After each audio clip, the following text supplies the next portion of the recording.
교육공화당의 안재호 대표입니다. 오늘의 주제는 대통령의 뜬금없는 교육개혁 위반, 교육공화당 논술 6번입니다. 지난 10월 25일 2019년도 문재인 대통령은 뜬금없이 취임 후 처음으로 교육장관 관계회의를 소집해서 대대적인 교육개혁을 예고했습니다. 여기에는 정시 확대와 자사고 외고 폐지 등 정책 등이 포함되어 있었습니다. 그런데 이것은 큰 문제를 일으켰습니다. 당장의 중3, 고1 학부모들이 반항을 했습니다. 애들이 실험실에 쥐냐 하면서 조령 모계식의 교육 개혁을 비판하고 나왔습니다. 대통령의 이런 갑작스러운 정시 확대 수시 축소 대책은 조국 자녀들의 입시 부조리에 따른 여론 악화를 무마시키기 위한 임기응변에 불과했던 것입니다. 조국의 자녀들은 아는 것처럼 모두 수시 전형을 위한 스펙 쌓기에 특권과 비리가 관련되어 있었습니다. 다 아는 것처럼 조국의 딸은 단국대 의학 논문 제1저자로 등록이 되어 있었습니다. 물론 사기 행위죠, 당연히. 또 조국 부모는 그들의 특권을 이용해서 각종 증명서, 표창장 등을 위조하여 자녀들을 좋은 대학과 의전원에 입학시킬 수 있었습니다. 대통령과 청와대는 조국 때문에 나빠진 민심을 교육제도, 즉 수시전형 탓으로 돌리고 이를 합법화된 불공정이라고 표현했습니다. 이는 당장 6개월 앞으로 다가온 총선을 겨냥하여 한 기회주의적인 수작인 것입니다. 이 정치인은 교육을 정권 유지 수단 정도로 치부하고 있습니다.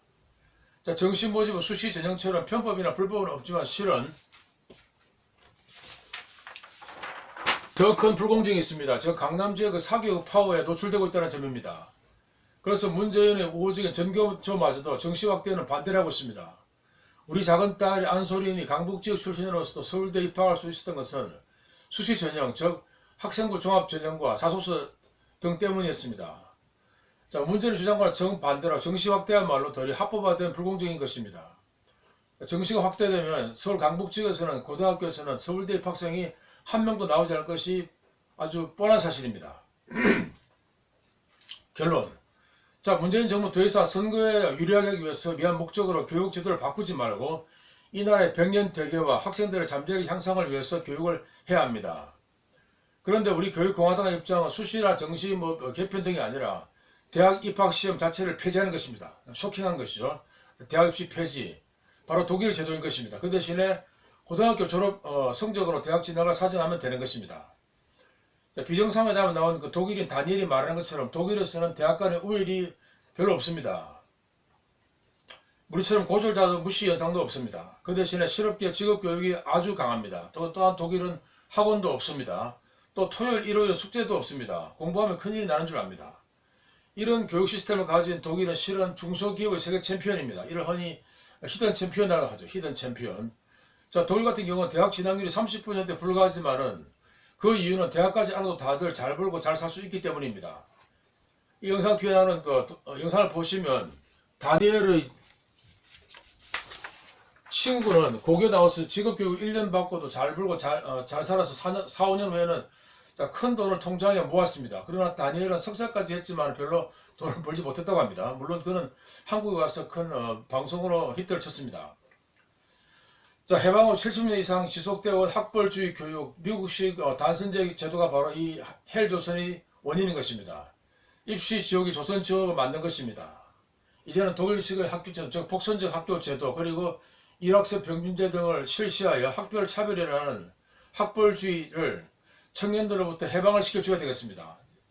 이처럼 헬조선의 탈출은 바로 저희 교육공화당이 만들어 나가겠습니다. 여러분 감사합니다. 파이팅! 따로 학원이라는 개념도 거의 없고요. 물론 이제 사립학교는 있죠. 사립학교는 있는데 근데 엄청 대중화돼 있거나 막 그렇진 않아요. 명문대라는 개념도 사실 잘은 없어요. 왜냐면은 내가 대학교 안 가도 정말 잘 먹고 잘 살 수 있어요.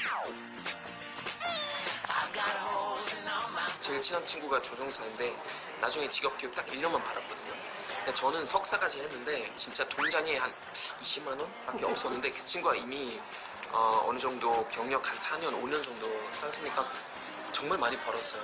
근데 나는 대학교 갔다 오고 그 친구를 차별시킬 필요는 없죠. 그 친구가 이미 잘 나가고 있는데 공부를 잘 하지 않더라도 내가 가지고 있는 어떤 재능을 있으면 그 재능으로 내가 좀 편하게 경제활동을 할 수 있게끔 도와주는 좀 사회성이 돼야 되지 않을까 싶어요.